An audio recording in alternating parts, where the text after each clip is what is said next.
P T I کو بھی پتا ہے اور پی ٹی آئی کے لوگوں کو اور اس کی قیادت کو بھی پتا ہے کہ آڈیو کہاں سے آ رہی ہیں اور کون ریلیز کر رہا ہے۔ اگر ویڈیوز جاری ہونا شروع ہو گئی تو وہ قوتیں جو ہیں جنہوں نے وہ ویڈیو ریکارڈ کی ہوں گی وہ بے نقاب ہونے کا خطرہ ہوگا۔ مجھے نہیں لگتا اب لانگ مارچ ہوگا یا وہ کر پائیں گے، خاص طور پہ اس وقت جب عمران خان صاحب پورا راشن پانی اکٹھا کر رہے ہیں کہ میں نے اسلام آباد پہ چڑھائی کرنی ہے۔ پی ٹی آئی پنجاب نے دونوں ہاتھ کھڑے کر دیے، انہوں نے کہا جی ہم سے کوئی بندہ نہیں آنے لگا، پیسے دیجئے، ہمارے پاس ختم ہو گئے ہیں فنڈز۔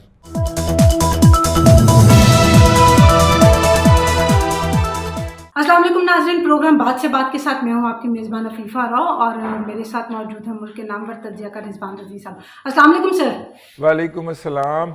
سر، کل جس وقت ہم لوگوں نے ویڈیو ریکارڈ کی اس وقت تو ہم لوگوں کے سامنے ایک ہی آڈیو آئی تھی اور اس کے اوپر آپ کا انالیسس ہم نے سنا تھا، لیکن اس کے بعد 2-3 آڈیوز جو ہے وہ اور بھی منظر عام پر آئی، لیکن پاکستان تحریک انصاف والوں کا اسی طرح سے کہنا ہے کہ شاید یہ فیبریکیٹڈ ہیں، 2 یا 3 پیسز کو جوڑ کے بنایا گیا ہے، اور اس کے بعد جو ہے وہ اسد عمر صاحب کی پریس کانفرنس بھی سامنے آئی۔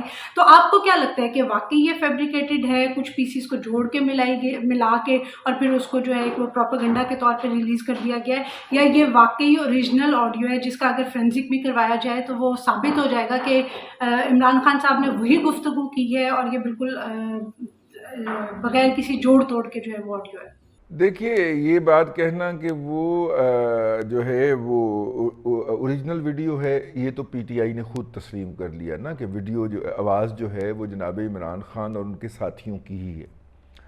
اب دوسری بات کی طرف آ جاتے ہیں، انہوں نے کہا کہ اس کو جوڑ کے بنایا گیا ہے، یس اسے جوڑ کے بنایا گیا ہے، لیکن اس کے اندر 3 یا 4 فکرے جوڑے گئے ہیں، 3 یا 4 الفاظ نہیں جوڑے گئے۔ جس طرح انہوں نے فیک ویڈیو بنا کے جناب نواز شریف صاحب کی اور مریم نواز کی جاری کر دی نا پی ٹی آئی نے، اس میں تو مختلف تقاریر کے مختلف الفاظ جو تھے ان کو جوڑ کے تو اپنی مرضی کے فکرے بنائے گئے نا، جبکہ اس کے اندر پورے کے پورے فکرے ہیں۔ فکروں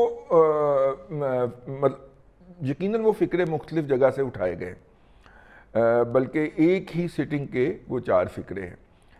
اب اس میں سے کاٹا کیا گیا ہے؟ کاٹا وہ گیا ہے مطلب کہ جن صاحب کو بچانا مقصود ہے۔ ہو سکتا ہے وہ مستقبل میں پی ٹی آئی کی قیادت کے اوپر مطلب یہ عظما کاردار کی طرح کی آڈیو ہے جو کہ ہمیں صرف ایک سائیڈ کی آڈیو سنائی گئی تھی اور دوسرے سائیڈ کا نہیں پتا تھا کہ وہ کس سے بات کر رہی ہیں۔ ہاں، یہ جو ہے یہ آڈیو ایسی ہے جس کے اندر جو ہے وہ ایک ہمیں چیز نظر آ رہی ہے کہ وہ 3-4 فکرے جوڑ کے ایک آڈیو بنا دی گئی ہے، اور اس آڈیو سے ایک مطلب کمیونیکیٹ کرنا مقصود تھا، اور وہ یہ تھا کہ جب یہ جناب عمران خان صاحب اور ان کی پارٹی جو ہے جب جو الزام دوسروں پہ لگاتے ہیں وہ اس وقت وہ جرم خود کر رہے ہوتے ہیں، یعنی جب وہ عمران خان صاحب کنٹینر پہ کھڑے ہو کے کہہ رہے تھے کہ جناب اللہ آپ کا بھلا کرے کہ ووٹ بیچنے والا جو ہے وہ مشرک ہے اور فلانا ہے اور ان کے بچوں سے کوئی شادیاں نہیں کریں گے، تو بعین ہی وہ خود بھی ووٹوں کی خرید و فروخت کے اندر قومی اسمبلی کے اندر یا صوبائی اسمبلی کے اندر جو ووٹس ہوتے ہیں۔ سر، آپ نے الزام کی بات کی، سوری میں آپ کی بات کٹ رہا ہوں، آپ نے الزام کی بات کی تو ان آڈیوز کا کہیں نہ کہیں جی مریم نواز پہ الزام لگایا جا رہا ہے کہ شاید وہ لندن گئی تھی اور وہاں جا کے یہ سلسلہ شروع ہو گیا اور وہ کوئی اسی قسم کا کام کرنے کے لیے گئی تھی اور ان کے پیچھے یہی مقاصد تھے، اور اب جا کے انہوں نے یہ لیکس کا سلسلہ جو ہے وہ شروع کروا دیا ہے۔ تو اس میں آپ کو کیا لگتا ہے کیا صداقت ہے؟ دیکھیے، بات یہ ہے کہ اگر مریم نواز شریف پہ مجھے ترس بھی آتا ہے بیچاری کے اوپر، لیکن یہ ہے کہ اگر مریم نواز شریف کے بس میں یہ ہوتا تو وہ ان کے ساتھ جو اب تک ہوئی ہے وہ اس سے بہت پہلے یہ کر گزرتی نا۔ اور دوسری بات یہ کہ ان کے پاس جو ویڈیوز تھیں، جج ارشد ملک والی ویڈیو ان کے پاس تھی نا، اگر آپ کو یاد ہو تو وہ انہوں نے جاری کر دی تھی، تو ان کے لیے کتنا کا مشکل تھا کہ وہ یہ آڈیو پہلے جاری کر کے، تو پی ٹی آئی کی جب گورنمنٹ تھی اس گورنمنٹ میں اپنے اوپر تھوڑا سا ریلیف لے لیتی، مطلب گورنمنٹ پیچھے ہٹ جاتی جسے اگریشن کے ساتھ ان کو دیوار کے ساتھ لگایا جا رہا تھا۔ میرا خیال یہ ہے کہ یہ پی ٹی آئی کو بھی پتا ہے اور پی ٹی آئی کے لوگوں کو اور اس کی قیادت کو بھی پتا ہے کہ یہ ویڈیو کہاں سے آ رہی ہیں، آڈیو کہاں سے آ رہی ہیں اور کون ریلیز کر رہا ہے۔ اچھا اب یہاں پہ سوال پیدا ہوتا ہے کہ کیا ویڈیوز بھی ہیں؟ ہاں ویڈیوز بھی ہیں، لیکن مسئلہ یہ ہے کہ اگر ویڈیوز جاری ہونا شروع ہو گئی تو وہ قوتیں جو ہیں جنہوں نے وہ ویڈیو ریکارڈ کی ہوں گی وہ بے نقاب ہونے کا خطرہ ہوگا کہ یہ ریکارڈنگ کس نے کی ہے، وہاں سے ویڈیوز میں وہ پکڑ، آڈیو میں تو ٹھیک ہے نا، آپ نے مائک لگا کے آپ گھر آ گئے اور ریموٹ مائک جی کے ذریعے آپ ریکارڈنگ کرتے رہے، میرے سے زیادہ آپ کو اس کا بہترین پتہ ہے، آپ خود ماشاءاللہ بالکل، وہ ہیں۔ تو ایک روم بگ ہو تو وہ پھر کنٹینیوسلی جو ہے وہ ریکارڈ ہوتا رہتا ہے. ہاں تو وہ کرتے ہیں، بلکہ اب تو وہ مائک بھی مل گئے ہیں کہ جب کوئی اس کمرے میں آئے گا اور کچھ بولے گا تو ریکارڈنگ ہوگی، جیسے ہی وہ اس کمرے کو تو بند کر ریکارڈنگ کے باہر ہوگی نکل ایسے. جائے گا تو ریکارڈنگ بند ہو جائے گی، آرٹیفیشل انٹیلیجنس آ گئی ہوئی ہے. تو اس لیے بالکل یہ آڈیوز جو ہیں اور جس طرح یہ تاک تاک کے لگائی جا رہی ہیں یہ نہیں آئیں گی. اب دیکھیں اس میں آپ کو دو چیزیں بتانا چاہ رہا ہوں، اور وہ جو ہے وہ ہمارے ایک دوست ہیں کولیگ ندیم ملک صاحب. جی ندیم ملک صاحب آج کل سما میں ہیں، سما کے پریزیڈنٹ ہیں وہ، تو بالکل آج کل پتہ نہیں ہیں کہ نہیں، لیکن آج سے بہت ہی کچھ سینئر تجزیہ کار ہے، ہیں، سینئر صحافی، میں نے کہا بہت ہی سینئر صحافی اور تجزیہ کار بہت ہے. سینئر صحافی تجزیہ نگار ہیں، ہمارے کولیگ رہے ہوئے ہیں، ہم ایک جگہ پہ کام بھی کر چکے ہیں، میرے قریبی دوستوں میں ان کا شمار ہوتا ہے، ہمارا فیملی کا بھی آنا جانا ہے. تو ندیم ملک جی صاحب بہت محتاط آدمی ہیں، وہ کبھی بھی غیر محتاط سٹیٹمنٹ نہیں دیتے. جب انہوں نے لکھا کل کہ گیم از اوور تو تب میرا اچھا ماتھا ٹھنکا. انہوں نے کل ٹویٹ کی اور پھر کل ان کے خلاف بکواسیات کا ایک ٹرینڈ بھی بنا پی ٹی آئی کی طرف سے، اور وہ کوئی خاتون ہیں آسیہ ندیم یا اس طرح کا ان کا نام ہے، ان کو ان کی بیگم شو کر کے، تو پہلے بھی ان کی کردار کشی کی گئی تھی، ایک کمپین چلی تھی، پھر انہوں نے پی ٹی آئی کے لوگوں کو مطلب کہ کہا تھا کہ آپ ایسا نہ کریں، پھر وہ کمپین بند ہو گئی تھی. اب وہ ساری کمپین کے جو انگریڈینٹس جو تھے جو پی ٹی آئی نے تیار کر کے رکھے ہوئے تھے کل ہمیں سوشل میڈیا پہ دوبارہ نظر آئے، اور ان کا نام پرائم ٹائم میں رات کو تقریباً میں دیکھ رہا تھا ٹرینڈ 8 کر 9 رہا 10 تھا. بجے ٹاپ ٹرینڈ چلتا رہا ندیم ملک کا نام نا، بالکل اور ان کو گالیاں جی پڑتی رہی. اب مسئلہ یہ ہے کہ گیم از اوور پہ اتنی زیادہ تکلیف کس کو ہوئی ہے؟ اور اچھا یہ بات تو اب واضح ہے کہ ڈاکٹر اسلان خالد اور اظہر مشوانی کو براہ راست ہدایت جو ہے وہ بشرا بی بی عطا کرتی ہیں، اور وہ ان کی ڈائریکشن کے اوپر ٹرینڈ بنتے ہیں، یہ گالیوں والے ٹرینڈ سارے وہ خود ڈکٹیٹ کرتی ہیں. تو ان کو اس بات کی اتنی زیادہ تکلیف کیوں ہوئی؟ کیا کہیں یہ تو نہیں کہ واقعی گیم از اوور؟ اب ندیم ملک صاحب بہت محتاط آدمی ہیں، انہوں نے اگر کہا ہے گیم از اوور تو کچھ دیکھ کے ہی کہا ہوگا، اور خاص طور پہ ان خبروں کے بعد کہ بہت ساری جو قوتیں جن کو مریم نواز شریف نے اپنی تقریر کے اندر جنوبی پنجاب کی قوتیں کہا تھا، ان کے بھی غیر مؤثر کیے جانے کی اطلاعات ہیں. اور ہاں اب دیکھیے شیخ رشید نے پہلے کہا کہ 10 اکتوبر سے پہلے عمران خان پرائم منسٹر کا حلف اٹھا چکے ہوں گے. میں آپ کو کرونالوجیکل آرڈر میں بتا رہا ہوں. پھر کچھ دن یہ سپٹمبر کی ان کی بالکل، اس پہ سٹیٹمنٹ، ہم نے ویلاگ بھی کیا تھا. ہاں پھر ان کی سپٹمبر کی سٹیٹمنٹ ہے، پھر انہوں نے 10 سے بڑھا کے 15 کر دی، اور اس کے ساتھ ساتھ فیصل جاوید خان، شہباز گل اور باقی یہ جتنے بھی اس طرح کے پی ٹی آئی کی قیادت ہے یہ بھی ساتھ میں ٹویٹ کرتی رہی. ایون فواد چودھری نے کہا یکم کو کہ 9 دن رہ گئے ان کے وزیر اعظم بننے میں. یہ جو چھٹی کینسل ہوئی ہے نا 5 یا 6 تاریخ جی کو، ٹھیک ہے، اس کے بعد جو ہے ان کی وہ والی سٹیٹمنٹ آنا بند ہوئی ہیں، ٹھیک ہے. اور اس کے بعد تو سر اب یہ چھٹی کینسل ہونے کے بعد اور یہ جو سپورٹ تھی وہ ختم ہو جانے کے بعد آپ کو لگتا ہے کہ یہ اتنے کامیابی کے ساتھ لانگ مارچ کر سکیں گے جتنے کہ یہ دعوے کیے جا رہے ہیں؟ مجھے ڈاؤٹ لگتا ہے کہ لانگ دوسری مارچ طرف رانا ہوگا ثناء اللہ بھی ہے. نہیں ہوگا. مجھے نہیں لگتا اب لانگ مارچ ہوگا یا وہ کر پائیں گے، اور اگر ہوگا تو ریاست جو ہے وہ پوری اس کے ساتھ اس کو فورس کے ساتھ کرش کر دے گی. کیونکہ میرے پاس جو اطلاعات ہیں اس کے مطابق پی ٹی آئی کی قیادت کو پاکستان کے مطلب کہ فورسز کی طرف سے یہ بتا دیا گیا ہے کہ اگر آپ اسلام آباد آئے تو اسے ہم پہ حملہ تصور کیا جائے گا اگر آپ لانگ مارچ کرتے ہیں. اور پلاننگ یہ تھی کہ اس حوالے سے آرمی چیف صاحب کا بھی تو آج ایک بیان آیا ہے جو انہوں نے اپنے خطاب کے دوران جو ہے وہ یہ واضح اشارہ دیا ہے کہ اگر کوئی بھی پاکستان کا امن خراب کرنے کی کوشش کرے گی کوئی بھی فورس تو اس سے اچھی طرح سے نپٹا جائے گا. ہاں یہ بڑا تو وہ کہیں میننگ انہیں کی فل طرف تو ہے، اشارہ نہیں ہے؟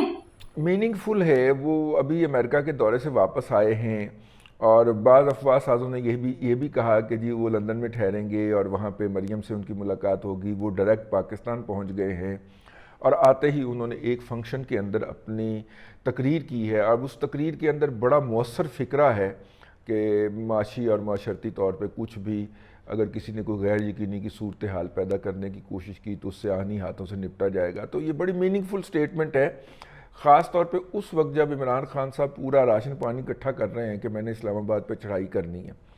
تو میں عرض کر رہا تھا کہ ان کو یہ کمیونیکیٹ کر دیا گیا ہے کہ یہ ان پہ حملہ تصور کیا جائے گا. اور اس کی وجہ کیا ہے کہ عمران خان صاحب کا جو ماڈل تھا وہ یہ تھا کہ کس طرح انہوں نے اسلام آباد میں جا کے کچھ اہم نوعیت کی عمارتوں پہ قبضہ لیکن کرنا سر ہے. ایک چیز بہت امپورٹنٹ ہے، میں آپ کی بات کاٹ رہی ہوں، ایک چیز بہت امپورٹنٹ ہے اور وہ یہ کہ کئی بار ہوا ہم نے دیکھا کہ پچھلے کچھ عرصے میں جب سے عمران خان صاحب کی حکومت گئی ہے وہ اسی طرح سے لانگ مارچ کا یا دھرنے کا اور احتجاج کا اعلان کرتے ہیں، پھر ان کو کوئی میسج آتا ہے جس کے بعد ہم دیکھتے ہیں کہ وہ رک جاتے ہیں. تو اسی طرح سے اب اگر اس لانگ مارچ پہ آپ یہ کہہ رہے ہیں کہ ان کو کوئی میسج دیا گیا ہے اور ابھی فی الوقت وہ رک بھی جاتے ہیں تو یہ خطرہ ٹل تو نہیں جائے گا؟ وہ پھر دوبارہ سے کچھ دنوں کے بعد جو ہے وہ کوئی ایسا اعلان کر سکتے ہیں. تو یہ سلسلہ کب تک ایسے ہی چلتا رہے گا؟ یا وہی نومبر کی ڈیٹ ہے جس کی طرف آپ ہمیشہ اشارہ کرتے رہے کہ نومبر میں جا کے ان ساری چیزوں کا فیصلہ ہوگا کہ پی ٹی آئی کی سیاست جو ہے وہ کس طرف جائے گی اور باقی جو ہے وہ ملک کا مستقبل جو ہے وہ کس طرح سے آگے والے دنوں میں سیاست اپنا کون سا رخ اختیار کرے گی؟ دیکھیے 28 نومبر کے بعد تو ایک سٹریم لائن دور شروع ہو جائے گا نا، توازن کا دور شروع ہو جائے گا. ایدر وے اگر عمران خان صاحب نے واپس آنا ہوگا تو ان کے لیے بھی پروسیس شروع ہو جائے گا، اگر انہیں واپس لایا جانا مقصود ہوگا تو اگر اسی نظام نے چلنا ہوگا تو پھر عمران خان صاحب کے لیے کوئی اور کردار ڈھونڈ لیا جائے گا. لیکن اس کے علاوہ اور بھی کچھ خبریں ہیں، مطلب اور حالات اس طرف اشارہ کر رہے ہیں. جو آپ نے بات کہی نا کہ ان کو کوئی میسج آ جاتا تھا، میرا خیال ہے میسج سے زیادہ وہ اپنی کیپیسٹی دیکھ کے رک جاتے تھے. اب دیکھیے 57 جلسے کیے ہیں عمران خان سر. صاحب نے. کیپیسٹی تو اس وقت جو ہے وہ کلیم کرتے ہیں کہ عمران خان جو ہے وہ ملک کے سب سے مشہور لیڈر ہیں اور سب سے زیادہ جو ہے وہ عوام ان کے ساتھ ہے. میں وہی عرض کر رہا ہوں، کارکن کی ایک کیپیسٹی ہوتی ہے، پارٹی کے انفراسٹرکچر کی ایک کیپیسٹی ہوتی ہے. 57 جلسے کیے ہیں جب سے وہ طاقت سے نکلے ہیں تب سے لے کے اب تک، بلکہ مارچ سے لے کے آن ورڈ عمران احمد خان نیازی صاحب نے 57 جلسے کیے ہیں. 57 جلسے کوئی چھوٹی موٹی بات نہیں ہے. 3 سے 5 کروڑ روپیہ ایک جلسے کا خرچہ آتا ہے. یہ 2-2.5 ارب روپے کی ایکٹیویٹی تھی، نمبر 1. نمبر 2، آپ نے اپنے جلسوں کے اندر اپنے کارکن کو بلایا. کارکن جو ہے سرگودے کا کارکن وہ پنڈ دادن خان کے جلسے میں بھی گیا ہے اور فیصل آباد کے جلسے میں بھی آیا اور بعض ملتان تک بھی گئے ہیں. کارکن اس ہیکٹک ایکٹیویٹی سے تھک گیا ہے کیونکہ یہ اس کا کوئی رزلٹ نہیں نکل رہا. اب آپ نے انہیں دوبارہ کہا ہے، میں آپ کو انفارمیشن کی بنیاد کے کہنے لگا ہوں کہ پارٹی نے پنجاب کے اندر جو اجلاس چلے، خبر دے دیتے ہیں، پنجاب کے اندر جو اجلاس ہوا ہے وہاں پہ پی ٹی آئی پنجاب نے دونوں ہاتھ کھڑے کر دیے. انہوں نے کہا جی ہم سے کوئی بندہ نہیں آنے لگا. اگر آپ نے بندے لانے ہیں تو ایک تو ٹائم بڑھائیے نمبر 1، اور دوسرا پیسے دیجئے. ہمارے پاس ختم ہو گئے ہیں فنڈز اور کوئی بھی اے ٹی ایم مشین جو ہے وہ مزید فنڈنگ کے لیے تیار نہیں ہے. یہ خبر. تو سر اگر ہم اسی چیز کو سامنے رکھیں کہ عمران خان صاحب اب جلسے نہیں کر سکیں گے، لانگ مارچ نہیں ہوگا، کوئی دھرنا جو ہے وہ نہیں ہو سکتا، پھر دوسری طرف جو ہے یہ والا سیٹ اپ اسی طرح سے چلتا رہتا ہے تو اور اگلے سال جا کے الیکشن ہوتے ہیں ستمبر اکتوبر میں، تو پھر عمران خان تب تک اپنے آپ کو زندہ کیسے رکھیں گے؟ صرف سوشل میڈیا اور انٹرویوز کی بیس پہ یا پوڈ کاسٹ کی بیس پہ کیا وہ ایسا کر پائیں گے؟ آپ ذرا جلدی چل پڑے، آپ ذرا لیٹ ہو گئے. عمران خان صاحب کو 29 اکتوبر گزارنا مشکل ہو جائے گا. آپ نے ایک بات نوٹ نہیں کی، کابینہ کے تمام ارکان کو نوٹس جاری ہو گیا ہے کہ وہ جو اس وقت کی شرح تبادلہ کے مطابق 48 ارب روپے اور آج کل کی شرح تبادلہ کے مطابق 56 ارب روپیہ جو ریاض ملک صاحب کی بلیک منی پکڑی گئی تھی وہاں پہ، اللہ آپ کا بھلا کرے، برطانیہ کے اندر، اور وہ واپس آئی تھی، تو بجائے اس کے کہ وہ قومی خزانے میں جاتی، عمران صاحب نے پوری کابینہ سے اجازت لے کے وہ پیسے ریاض ملک صاحب کو تھما دیے اور افزانے کے طور پہ انہوں نے زمین لی بشرا بی بی کے نام کے اوپر اور کچھ پیسے جو تھے اوورسیز وصول کیے شہزاد اکبر صاحب نے. میں اسے برائب تو نہیں کہہ سکتا لیکن اس کے علاوہ اور کوئی لفظ بھی نہیں ہے. اب اس کے لیے تمام کابینہ کو, اس وقت کی کابینہ کو نوٹسز جاری ہوئے ہیں کہ آپ آ کے ایف آئی اے میں بیان دیں. مراد سعید صاحب بھی ان میں شامل ہیں. یہ نوٹسز دیے جائیں گے اور یہ ان میں سے بیشتر لوگ نہیں آئیں گے. پھر ان لوگوں کی گرفتاریاں ہوں گی. 29 کو کہا جا رہا ہے کہ جناب عمران صاحب کی گرفتاری ہو سکتی ہے. 29 اکتوبر کی میں بات کر رہا ہوں. ٹھیک ہے, عمران صاحب پہ ہاتھ ڈالنے کا فیصلہ مقتدرہ قوتوں کے ہاں ہو چکا ہوا ہے. اور اچھا سر سوری, اگر یہ فیصلہ ہو چکا ہے, پہلے ہم نے دیکھا تھا کہ عمران خان کی جو پاپولیرٹی تھی وہ بہت کم ہو رہی تھی. مہنگائی وغیرہ کا جو عذاب عوام کے سر پہ مسلط تھا اس کی وجہ سے عمران خان صاحب کی حکومت کافی مشکل میں تھی. لیکن پی ڈی ایم نے وہ سارا ملبہ اپنے سر لیا, مہنگائی کا الزام بھی لیا, مہنگائی جو ہے وہ بہت زیادہ بڑھ گئی, لوگوں نے بھی آوازیں اٹھانا شروع کر دی کہ یہ سب کرنے کے لیے آئے تھے. اور اب اگر وہ عمران خان کو گرفتار کرتے ہیں تو آپ کو نہیں لگتا کہ وہ عمران خان کو ایک اور نئی زندگی دے دیں گے اور لوگ کہیں گے کہ لو جی عمران خان کے ساتھ کیا ہو رہا ہے؟ بہرحال ان کے کچھ نہ کچھ سپورٹرز تو ہیں اس ملک میں جو کہ اس چیز کو, جس کے سامنے وہ اس چیز کو کیش کرنے کی کوشش کریں گے. اس وقت بھی اس کی ہم تازہ مثال دیکھ لیتے ہیں نا کہ جو ان کے سپورٹرز ہیں وہ کہہ رہے ہیں کہ یہ سب کچھ جھوٹ ہے, ایسا کچھ بھی نہیں ہے, یہ آڈیو جو آئی ہیں اس کے اوپر. اور جو ان کے کرٹک ہیں اور مخالفین ہیں وہ نعرے مار رہے ہیں, ببلیاں مار رہے ہیں, دھمالیں ڈال رہے ہیں. ٹھیک ہے نا. تو جتنی سٹرونگ ڈویژن ہو چکی ہوئی ہے, پولیٹیکل ڈیوائیڈ ہماری سوسائٹی میں ہو چکی ہوئی ہے, یہ تو آبویس ہے. دیکھیے کسی کی حمایت سے پیچھے ہٹنا وہ اس طرح نہیں ہوتا کہ ایون فیلڈ کے باہر ایک بندہ جو ہے وہ بچے اور بیوی سمیت آ کے تو میڈیا کے بیان دے دے کہ جی میں پی ٹی آئی کی حمایت نہیں کر رہا. یہ ایک ٹائم ٹیکنگ پروسیجر ہوتا ہے, نمبر 1. نمبر 2, یہ جن لوگوں نے مہنگائی کی ہے آ کے, انہوں نے یہ مہنگائی کم بھی کرنی ہے اور اس کے لیے ان کو باقاعدہ ٹائم دیا گیا ہے کہ الیکشن جو ہے وہ اکتوبر 2023 میں ہی ہوں گے. آپ اس مہنگائی کو اس کے نارمل لیول پہ لے کے آئیے. اب ظاہر ہے کہ اسحاق ڈار صاحب آئے ہیں. بجلی کے بل, میرا تو بجلی کا بل 25% کم آیا پچھلے مہینے کی نسبت, حالانکہ وہ جو نارملی آیا کرتا تھا اس سے اب بھی ڈبل ہے. لیکن میں اسی بات پہ بڑا خوش ہوں کہ یار چلے 25% پچھلے مہینے سے. سر لیکن بجلی کے بلوں میں تو ایک فیکٹر اب اے سی کا کم چلنا بھی ہے, وہ ایک اے سی کا کم چلنا ہے. اس کے علاوہ ہماری ایل این جی پوری آنا شروع ہو گئی ہے سستے ریٹس کے اوپر, جو کہ عمران خان صاحب آرڈر ہی پلیس نہیں کیا کرتے تھے. اس کے علاوہ جو ہے اس سے سستی بجلی بننا شروع ہو جائے گی یا ہو گئی ہے. اور اس کے علاوہ ہمارے پاس تھوڑا بہت پانی بھی تو ہے نا. آج کل ہم نے فصلیں بوائی کرنی ہے پنجاب کے اندر, تو وہ پانی بھی چھوڑتے ہیں, اور جب پانی چھوڑتے ہیں تو پانی سے پھر بجلی بھی بنتی ہے. تو یہ 2-3 فیکٹر ڈال کے یہ چیزیں نیچے آنی ہیں, یہ پرائس نیچے کو آنا ہے. اگرچہ اس دفعہ بھی فیول ایڈجسٹمنٹ چارجز لگ کے آئے ہیں اور وہ کوارٹرلی فیول ایڈجسٹمنٹ چارجز ہیں, منتھلی نہیں ہے. چلیں ٹھیک ہے جی, سارے پچھلے کھاتے سے وصول کر لیں. تو یہ تھوڑا سا مہنگائی کے اندر بہتری آئے گی, لوگوں کو ریلیف ملے گا. اور تھوڑے یہ جو پیسے آ رہے ہیں گراس روٹ لیول پہ خرچ ہونے, جو سیلاب زدگان کی مدد کے لیے آ رہے ہیں, تو اس کے نتیجے کے اندر اکانومی کے اندر تھوڑا سا پیسہ گھومنا ہے عام بندے کے لیے, تھوڑی سی آسانی پیدا ہونی ہے. یہ قوم بہت کم آسانیوں کے اوپر راضی ہو جایا کرتی ہے. 75 سالہ تاریخ ہمیں یہی بتاتی ہے کہ ہماری قوم جو ہے کم آسانیوں پہ راضی بھی ہو جاتی ہے اور بہت جلد چیزوں کو بھول بھی جاتی ہے. ہاں, بہت کم چیزوں پہ راضی ہو جاتی ہے اور بہت ساری چیزوں کو جلدی بھول بھی جاتی ہے. تو اس لیے اس حکومت نے جتنا ان سے چھینا ہے آتے ہی, اگر اس کا 50% بھی یہ عوام کو لوٹانے میں کامیاب ہو جائیں گے تو یہ اپنا 100% پاپولیرٹی جو انہوں نے لوز کی ہے وہ گین کرنے کے اندر کامیاب ہو جائیں گے. یہ میں آپ کو اپنے تجربے کی بنیاد پہ کہہ رہا ہوں. تو بہرحال دیکھتے ہیں. جی ناظرین, آپ نے سنا رضوان رضی صاحب نے اپنے تجربے کی بنیاد پہ بڑی ایک اہم بات بتائی ہے کہ یہ پی ڈی ایم کی حکومت جو ہے وہ اپنی پاپولیرٹی جو کھوئی ہوئی تھی وہ گین کر سکتی ہے. عمران خان صاحب کے بارے میں بھی بات کی کہ ان کا آنے والے دنوں میں کیا مستقبل ہو سکتا ہے اور وہ کس طرح سے ان کی گرفتاری کے بہت زیادہ امکانات ہیں. ان کے علاوہ پی ٹی آئی کے اور رہنماؤں کی گرفتاری کے بھی امکانات ہیں. لیکن سچویشن جیسے جیسے چینج ہوتی رہے گی, سیاسی حالات جو رخ اختیار کرتے رہیں گے, اس پہ ہم آپ کو اپنے اس ویلاگ میں جو ہے وہ آگاہ کرتے رہیں گے. آج کے لیے اتنا ہی. انٹل دا نیکسٹ ٹائم, اللہ حافظ.